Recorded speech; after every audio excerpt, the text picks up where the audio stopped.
देखिए, अभी जो जंग चल रही है इज़राइल और हमास के बीच में। देखिए, बात ऐसी है कि जो 7 अक्टूबर को हुआ वो बहुत ही गलत हुआ। ठीक है। और जो कि नहीं होना चाहिए था। निर्दोष निहत्थे मासूम बच्चे, महिलाएं, बुजुर्ग, उनका कत्लेआम किया गया। और ठीक है, बहुत ही गलत हुआ और इसकी सख्त निंदा होनी चाहिए। निंदा ही नहीं, लोग बोलेंगे कि एक्शन होना चाहिए। जी हाँ, एक्शन होना चाहिए, बिल्कुल, इसमें कोई शक की बात नहीं है। 1400 इसराइली की यहाँ पे का खात्मा हुआ।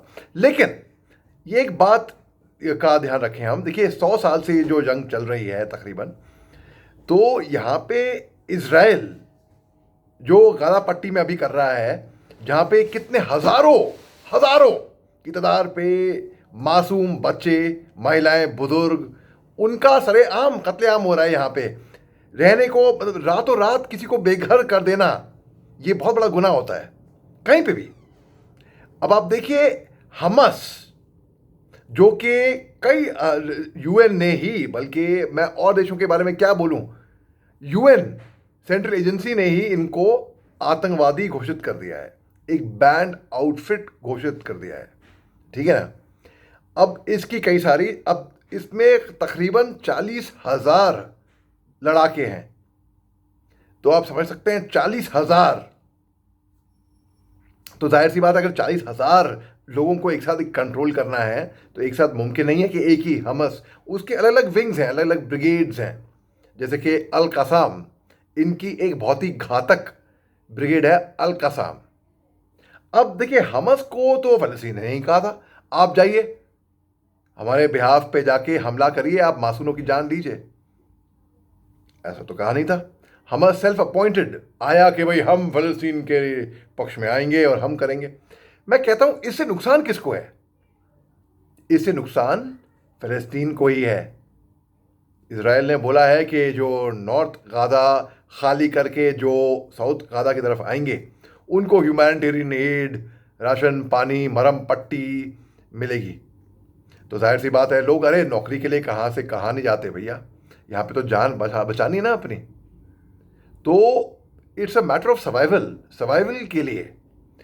अब हमस का खात्मा करना है इसराइल को, क्या इतना आसान है?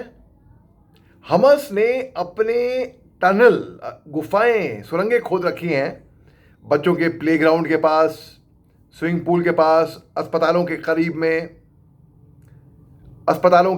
में, स्कूलों के करीब में है। अब कितना मुश्किल होगा इसराइल को हमस का खात्मा करना, जो तकरीबन 1 महीना हो गया है ये ऑपरेशन चल रहा है। बहुत मुश्किल होगा, बहुत ज़्यादा मुश्किल होगा। देखिए, एयर अटैक में क्या हुआ था? एयर अटैक में कोलैटरल डैमेज, क्योंकि गोला जब गिरता है इतनी ऊंचाई से, तो एक छोटी सी डिग्री बहुत किलोमीटर में फर्क जाएगा। तो गोला कहीं पे पूछ के नहीं गिरेगा कि मिलिट्री इस्टेब्लिशमेंट है, मिलिटेंट कैंप है, या स्कूल है कि अस्पताल है। ग्राउंड अटैक थोड़ा अलग है, अर्बन वॉरफेयर, बिल्डअप एरिया। यहाँ पे अर्बन वॉरफेयर की लड़ाई, अमेरिका ने खूब मना किया इसराइल को कि ग्राउंड अटैक पे मत करो, आप ट्रूप्स मत भेजो आप। लेकिन इसराइल को करना था जो करना था, उन्हें अपना माइंड मेकअप कर दिया था, सिंगल माइंडेड। बेंजामिन नेतन्याहू ने कहा था, बहुत क्लियर कर दिया था कि भाई कोई बीच में ना बोले। अब वैसे ही इनकी मुजाहिद ब्रिगेड भी है, इनकी कई सारी, जैसे कि डिवीजन ऑफ लेबर कहते हैं ना, कि तुम ये काम करो, ये एक टीम बनती है। वैसे ही हमस ने एक ऑर्गेनाइज्ड स्ट्रक्चर की तरीके से ये कर रखा है, जो कि एक क्या गुलेल वाली फौज मानी जाती थी एक ज़माने में, है वो। आप देखिए, पैराग्लाइडिंग करके 7 अक्टूबर को उतरे, ऐसे ऐसे रॉकेट दागे इन्होंने कि भाई बहुत ही घातक। ये ओवरनाइट, रात भर तो नहीं हुआ है काम। इसकी प्लानिंग, ऑर्गेनाइजिंग कई बहुत पहले से होती आई होगी, ट्रेनिंग। अब हमस की जो लीडरशिप है, उनके जो डायरेक्टर हैं, उनके जो जनरल्स हैं, डिसीजन मेकर्स हैं, वो तो गाजा पट्टी में नहीं है, वो तो अन्य देशों में बैठे हुए हैं, जैसे कि कतर हो गया।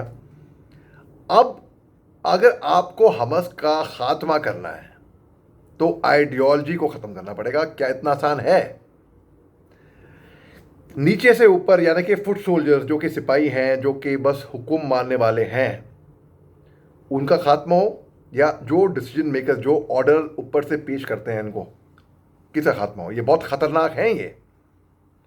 अब टैक्टफुली इनके साथ डील करना है। देखिए, जो भी बेरहमी से निर्दोषों पे वार करता है, बच्चों पे वार करता है, महिलाओं पे वार करता है, बुजुर्गों पे वार करता है, कोई भी हो, कोई भी हो, उसकी सख्त निंदा होनी चाहिए। सीधी सी बात है। और यहां पर फिलिस्तीन इजराइल के झंडे नहीं, इंसानियत के झंडे, ह्यूमैनिटी के, मानवता के। We should all talk for humanity. हम सबको ह्यूमैनिटी के लिए ही बोलना चाहिए। और हिंदुस्तान की यहां पे पॉलिसी बिल्कुल सही है, अव्वल दर्जे की है। एक तरीके से balanced, mature, neutral stand, two state solution जिसको कहते हैं। अब उम्मीद करते हैं और प्रार्थना करते हैं कि ये जंग जल्दी ख़त्म हो और थोड़ी राहत मिले।